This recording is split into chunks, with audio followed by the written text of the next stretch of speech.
Welcome dear students to channel social work Pathshala. आज हम 2018 के पेपर 2 के क्वेश्चंस फर्दर डिस्कस करेंगे। स्टार्ट करते हैं। Question 1, Apna Khet Apna Kaam that is own field own work is a new scheme under मनरेगा and it was first initiated in the state of Punjab, Gujarat, Rajasthan और Madhya Pradesh. The correct answer is Rajasthan. मनरेगा जो कि है Mahatma Gandhi national rural employment guarantee act, ये एक इम्पोर्टेंट स्कीम है। इससे बहुत बार यूजीसी नेट में सोशल वर्क में क्वेश्चंस पूछे गए हैं, जिसके लिए वीडियो हम जल्दी लाएंगे जिसमें ये स्कीम क्या है और इससे रिलेटेड क्वेश्चंस क्या पूछे गए हैं वो डिस्कस करेंगे। आगे बढ़ते हैं। Question 2, which one of the following factors is the most relevant explanation for the declining sex ratio in India? Migration of males to urban areas, male का अर्बन एरिया में चले जाना, female foeticide, low nutritional status of girl children, high maternal mortality. Sex ratio क्या होता है? Number of females born per 1000 males. This is sex ratio. तो ये declining कैसे होगा?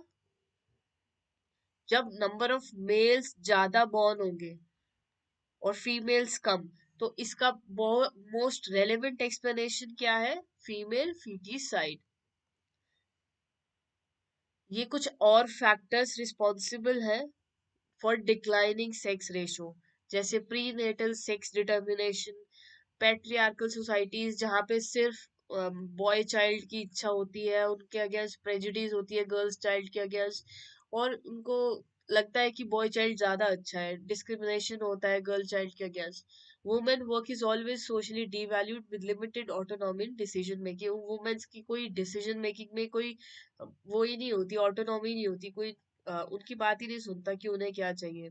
Dowry is the main cause of low sex ratio. उनको लगता है कि शादी में दहेज देना पड़ेगा, इसलिए वो गर्ल चाइल्ड प्रेफर नहीं करते लोग।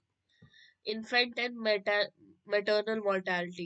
Infant mortality rate is the number of death of babies before the age of 1. Due to female feticide, the sex ratio declines terribly. Maternal mortality also contributes to the declining sex ratio as most of the women die during childbirth due to improper care and less facilities. Maternal mortality में जब pregnant woman जब birth देने जाती है तब उनकी death हो जाती है, तो ये एक रेशो, ये भी एक रीजन है कि वहाँ पे डिक्लाइनिंग सेक्स रेशियो आ जाता है। और इन्फेंट मोर्टेलिटी जब एज बिफोर एज ऑफ 1 से पहले बेबी की डेथ हो जाती है, this is one of the reason. Social status of women. In most part of India, women are merely considered as an object. People are worried about the dowry issue with the birth of a girl child. Due to financial problem, most of the families in rural areas prefer male child over female. इसीलिए उनकी preference male child के लिए ज्यादा है। और बहुत ही patriarchal society है जहाँ पे बहुत सारे नॉर्म्स आज चल रहे होते हैं कि बॉय घर की लीनिएज को आगे लेके जाएगा, गर्ल चाइल्ड नहीं लेके जा पाएगी, वो तो दूसरे घर चली जाएगी शादी के बाद। तो ये सारे रीजंस है कि गर्ल चाइल्ड का गर्ल चाइल्ड को मार दिया जाता है और प्रेफर नहीं किया जाता। Question 3, urban oriented development programs generated urban centered employment which resulted into rural to rural migration, urban to rural migration, rural to urban migration, urban to urban migration। ये क्या कह रहे हैं? अर्बन ओरिएंटेड डेवलपमेंट प्रोग्राम्स, जो urban areas में development programmes है उससे क्या हुआ है, उससे एम्प्लॉयमेंट में क्या इफेक्ट आया है? उससे क्या इफेक्ट आया है? रूरल से लोग अर्बन की तरफ माइग्रेट हो रहे हैं। ये तो बहुत इजी है। क्वेश्चन 4, जन शिक्षा संस्थान is a program initiated by Ministry of Social Justice and Empowerment, Ministry of Information and Broadcasting, Ministry of Human Resource Development और Ministry of Agriculture. The correct answer is Ministry of Human Resource Development. ये scheme, इसको पहले बोला जाता था श्रमिक विद्यापीठ। ये पहले एनजीओस के थ्रू इम्प्लीमेंट की जाती थी since March 1969। The first Shramik Vidyapeeth was established in Mumbai and was commissioned by Bombay City Social Council Education Committee, a voluntary organization engaged in the field of adult education. ये scheme Bombay Mumbai में शुरू हुई थी और इसके द्वारा शुरू की गई थी. The scheme of Jan Shiksha Sansthan was consequently transferred from Ministry of Education, erstwhile Ministry of Human Resource Development, to the Ministry of Skill Development and Entrepreneurship in July 2018. इसका क्या ऑब्जेक्टिव है मेन कि occupational skills and technical knowledge provide करना non और neo literate people को, having जिनको कम थोड़ी education है, अप टू 8 स्टैंडर्ड है, या other school dropouts beyond 8 standards up to 8 12 standard, to raise their efficiency, increase productive ability and enhance their livelihood opportunities, to identify and promote traditional skills ताकि वो सब earn कर सके, to create a pool of master trainers working across the department agencies of skill development through training orientation program, to promote self-employment and facilitate to get financial support including loans, to promote national values, to widen the range of knowledge and understanding of social, economic and political system. ये सब इसके objectives हैं जो इसके under fulfil किए जाते हैं. At present कितने जन शिक्षा संस्थान है? 248, 27 स्टेट्स में, एंड और इसमें से 17 जो है वो फंक्शनल नहीं है. 248 में से 17 फंक्शनल, 248 में से 17 फंक्शनल नहीं है. आगे बढ़ते हैं. Mary Richmond in her book Social Diagnosis described three basic categories in the theory of social work practice. Choose those three from the code given. Investigation और fact finding. मैरी रिचमंड किस case work के लिए जानी जाती है? Case work में उन्होंने इसके बारे में बताया था कि सोशल डायग्नोसिस क्या है. इसके बारे में हम आगे पढ़ेंगे. तो इसमें इन्होंने 3 चीजों के बारे में बताया था कि सोशल डायग्नोसिस में 3 चीजें करनी बहुत जरूरी है. उन तीन चीजों को टिक करना है. इन्वेस्टिगेशन और फैक्ट फाइंडिंग, डायग्नोसिस, ट्रीटमेंट और सोशल जस्टिस. तो correct answer is A, B and C only. Investigate करना, किसी भी केस के ऊपर पहले इन्वेस्टिगेशन करना कि क्या केस है, उसके फैक्ट्स फाइंड करना, उसके ऊपर डायग्नोसिस करना कि ये प्रॉब्लम है, उसका ये सॉल्यूशन है, ये ट्रीटमेंट है. सोशल डायग्नोसिस क्या है? Is a technique of social case work that involves the assessment of problem. पहले असेस करना, लिखा है ना यहाँ पे, फैक्ट फाइंडिंग और इन्वेस्टिगेशन. असेस करना, इसको ही बोलते हैं असेसमेंट.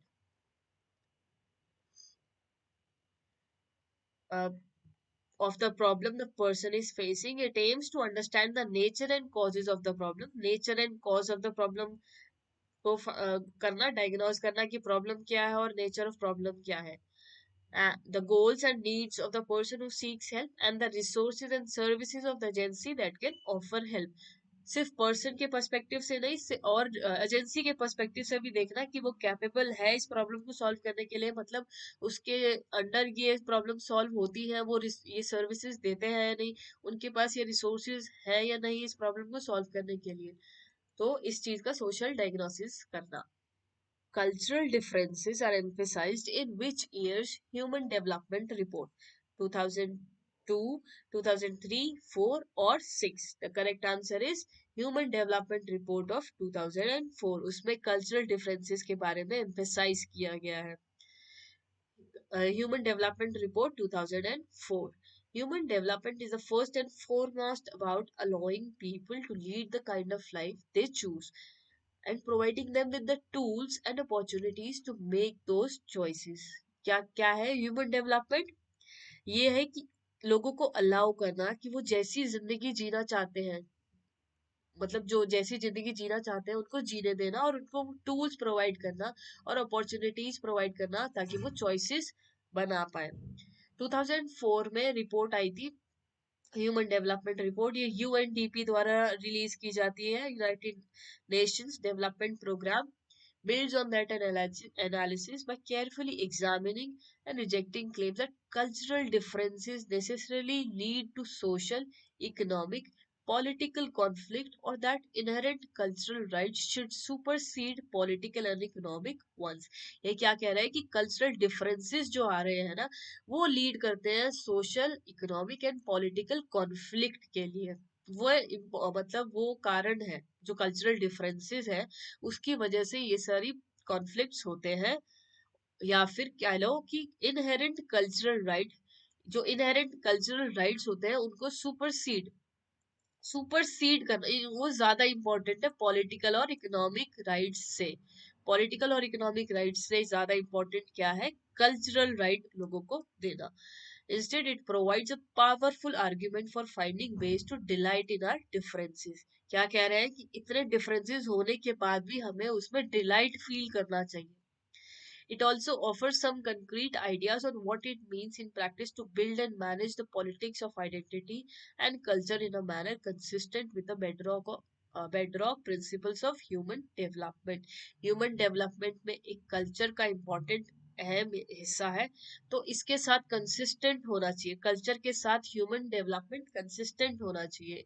इसको आप छोड़ के ह्यूमन डेवलपमेंट नहीं कर पाओगे। इसके बारे में, कल्चरल डिफरेंसेस के बारे में इस रिपोर्ट में मेंशन था।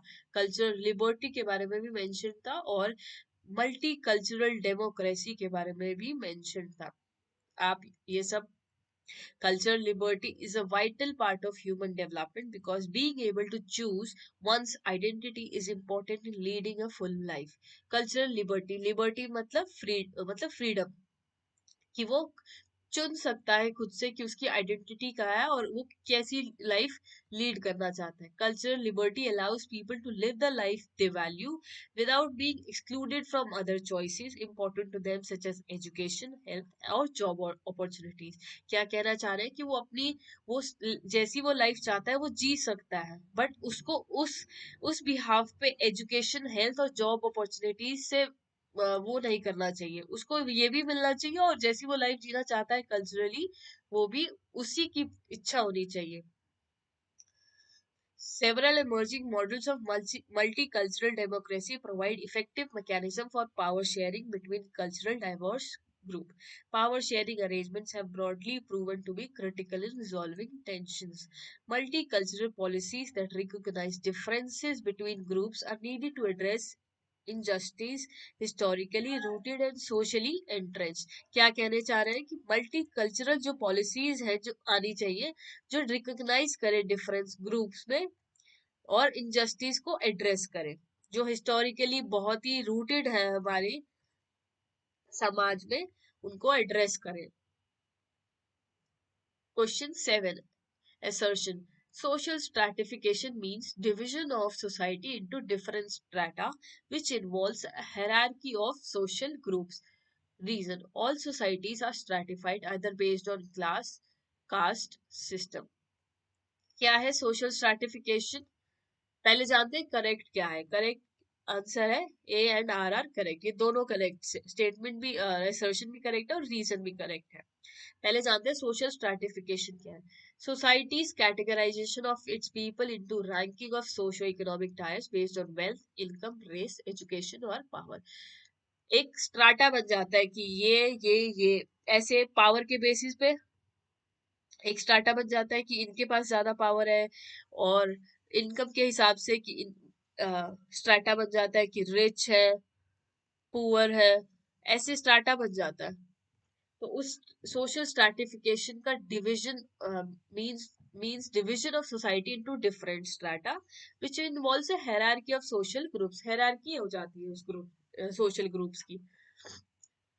all societies are stratified either based on caste or class system। caste और class के basis पे भी, जैसे ब्राह्मण्स वगैरह हैं उनके बेसिस, उनकी कास्ट ज्यादा ऊंची है तो उनको स्ट्रैटिफाई कर दिया कि दे आर अबव कास्ट, मतलब उनकी कास्ट अच्छी है तो स्ट्रैटिफाई कर दिया कि एक स्ट्रैटिफिकेशन हो जाता है। ब्राह्मण, क्षत्रिय, इन सबका एक स्ट्रैटिफिकेशन हो गया। तो ये बेस्ड ऑन कास्ट भी होता है और क्लास सिस्टम के हिसाब से भी होता है। To solve social problems, one must know the causes. The diagnostic process helps in organizing these causative factors into one whole, thereby making it more meaningful. Correct answer is both A and R true and R is the correct explanation. बिल्कुल सही बात है. The social problem को solve करने के लिए सबसे पहले उसका कॉज भी तो पता होना चाहिए. अगर सोशल प्रॉब्लम क्या है उसका कॉज नहीं पता तो आप सॉल्व कैसे करोगे? किसी चीज के होने की वजह नहीं पता आपको तो आप उसको सॉल्व कैसे करोगे? तो ये सही है असर्शन.